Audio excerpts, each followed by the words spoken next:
Diesel എഞ്ചിനുകളിൽ പൊതുവെ കാണപ്പെടുന്നൊരു സംഭവമാണ് knocking sound. Knocking sound അത്ര വലിയ പ്രശ്നക്കാരനാണോ എന്ന് ചോദിച്ചിട്ടുണ്ടെങ്കിൽ അത്ര വലിയ പ്രശ്നക്കാരനാണെന്നും പറയാം, അല്ലെന്നും പറയാം. അപ്പം നമ്മൾ ഈ ഒരു വണ്ടി നോക്കാൻ പോയ സമയത്ത് 3 സിലിണ്ടർ എഞ്ചിനാണ് ഈ ഒരു വാഹനം. ഹുണ്ടായുടെ ഗ്രാൻഡ് ഐറ്റം ഡീസലാണ്.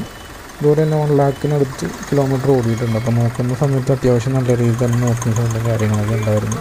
അപ്പോൾ ഇതിൻ്റെ ഇഞ്ചക്ടറും കാര്യങ്ങളെല്ലാം നമ്മൾ അയച്ചെടുത്തിട്ട് റീകാലിബ്രേറ്റ് ചെയ്ത് കഴിഞ്ഞപ്പോഴാണ് അതിൻ്റെ ഒരു നോക്കിംഗ് സൗണ്ടും കാര്യങ്ങളൊക്കെ മാറിയത്. ചില സമയത്ത് ഈ പറഞ്ഞ പോലെ തന്നെ ഇഞ്ചക്ടർ ഉൾപ്പെടെ ചിലപ്പോൾ മാറേണ്ടി വരും. പമ്പും ചിലപ്പോൾ കംപ്ലൈൻറ്റ് ഉണ്ടെങ്കിൽ അത് മാറേണ്ടി വരും. അപ്പോൾ ഡീസൽ എഞ്ചിൻ ആണ് പോകുന്നവർ അല്ലെങ്കിൽ ഡീസൽ എഞ്ചിൻ നോക്കുന്നവർ വണ്ടിക്ക് നോക്കിംഗ് സൗണ്ടും കാര്യങ്ങളും ഉണ്ടാകുന്നുള്ളത് ചെക്ക് ചെയ്തിട്ട് എടുക്കുക. ഇല്ലെങ്കിൽ ഈ പറഞ്ഞ പോലെ പമ്പും ഇഞ്ചക്ടറൊക്കെ കംപ്ലൈൻ്റ് ആയി കഴിഞ്ഞിട്ടുണ്ടെങ്കിൽ നല്ലൊരു എമൗണ്ട് നമ്മളുടെ കയ്യിൽ നിന്ന് കോസ്റ്റ് വരും. അപ്പം നോക്കിംഗ് സൗണ്ടും കാര്യങ്ങളൊക്കെ ഉണ്ടാകുന്നുള്ളത് നോക്കാം.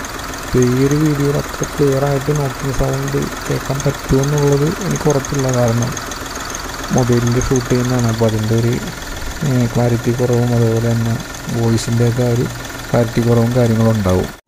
ഉള്ളതുകൊണ്ട് ഞാൻ ഒപ്പിച്ച് വെച്ചിട്ടുണ്ട്. അപ്പോൾ ഒന്ന് ജസ്റ്റ് ഒന്ന് കേട്ട് നോക്കുക. എന്നുണ്ട് എപ്പോഴെങ്കിലും ഡീസൽ എഞ്ചിൻ കാണാൻ പോകുമ്പോൾ ഇതുപോലത്തെ സൗണ്ടോ കാര്യങ്ങളൊക്കെ അബ്നോർമലായിട്ടുള്ള സൗണ്ടോ കാര്യങ്ങളൊക്കെ ഉണ്ടാകുന്നുള്ളതൊന്ന് ചെക്ക് ചെയ്യുക.